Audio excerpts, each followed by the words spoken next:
It's Levack and Goz on 104.5 The Team.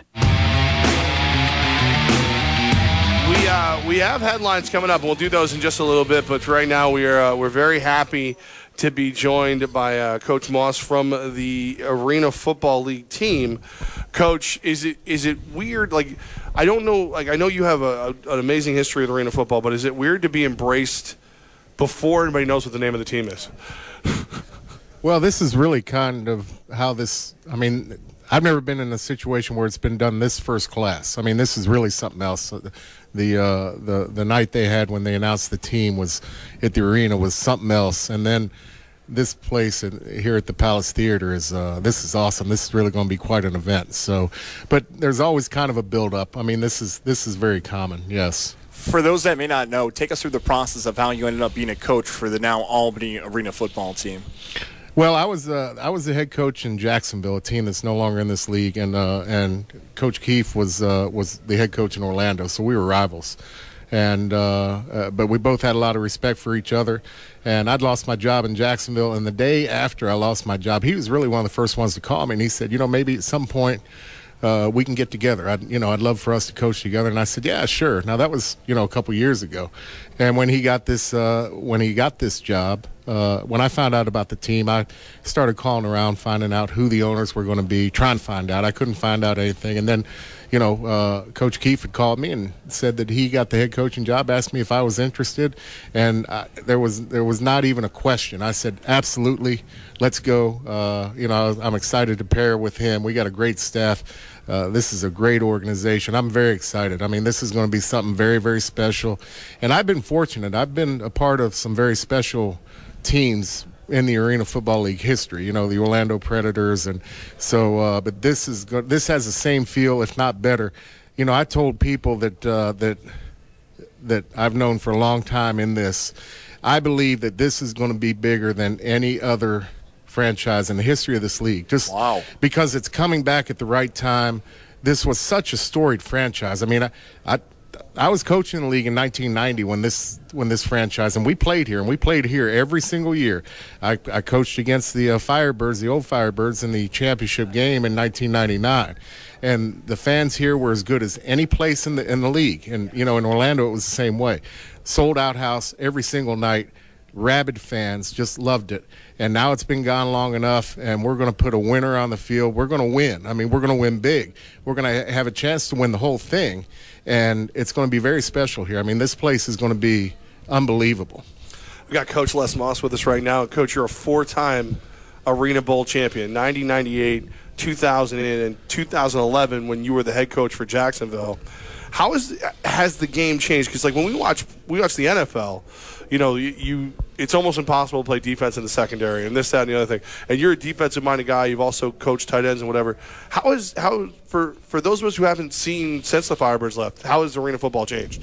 Well, it used to be a two-way game, Ironman football, where everybody played offense, defense, all special teams. Back when the Firebirds were here, the original Firebirds, that's how it was.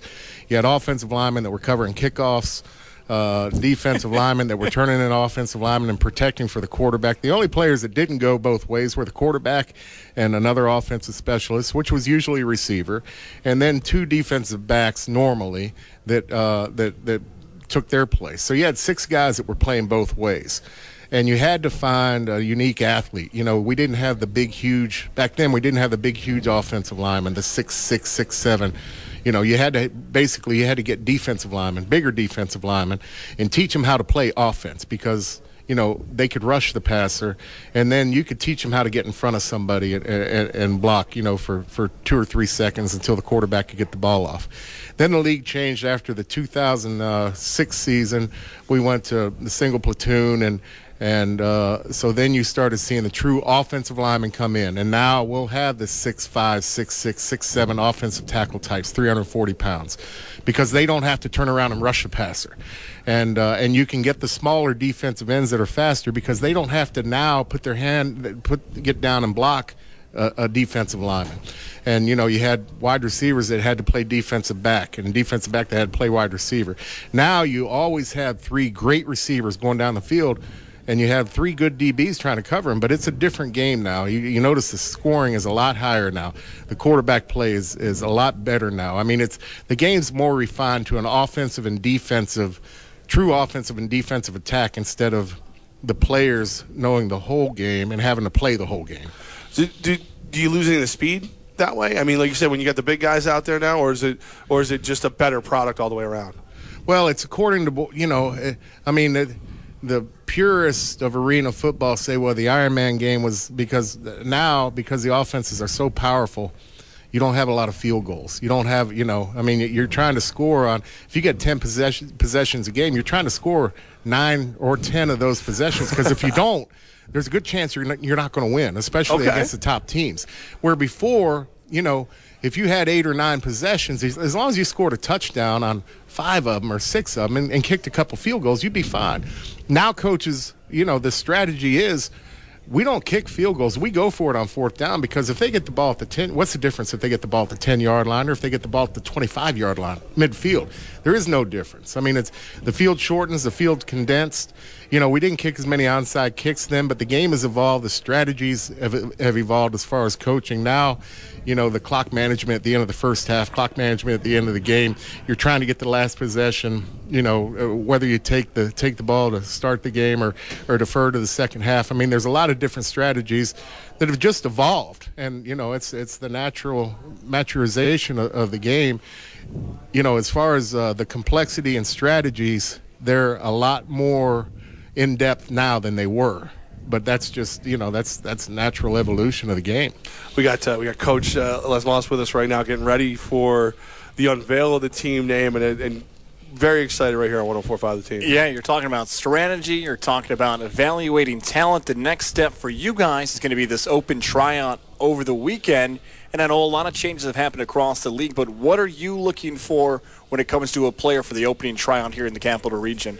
We're looking for ballers. We're looking for guys that can play the game of football. This is really the first step. I mean, these are all steps to building a great organization as far as, unveiling the team, and now unveiling the team name and when we're going to start our season and all that stuff. But for the coaches, this is our first tryout camp. This is the first time that we as coaches get to go out and work together as a staff and start to build our roster. And we're looking for players to build that roster. I mean, right now we have nobody, not one person signed. And I'll venture to say, and Coach Keefe, I told Coach Keefe, and I truly believe this, I will be shocked, and Coach Keefe may, he may do something. I'll be shocked if we don't sign 1 or 2 players out of this camp. I will be shocked because we don't have anybody. So I will be shocked if we may find more than that, but I'll be shocked if we don't sign 1 or 2 players out of this camp. But it's going to be a great event at the Sportsplex at Half Moon. And anybody that wants to come out and give it a chance. You never know. You never know. If you haven't played football in a while, it's all about coming out and competing and having a good time and see where you stack up. And that's the main thing. See where you stack up against these guys.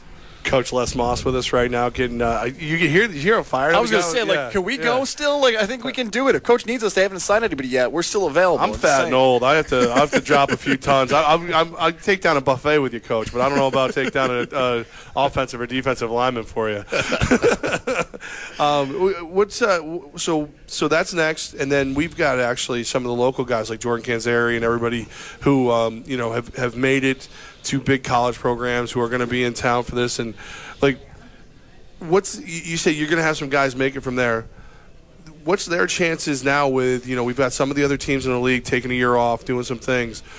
Aren't all those guys just going to come running for you? Especially knowing your experience and Coach Keefe's experience, the best players from Cleveland, aren't they just hey, Coach, how you been?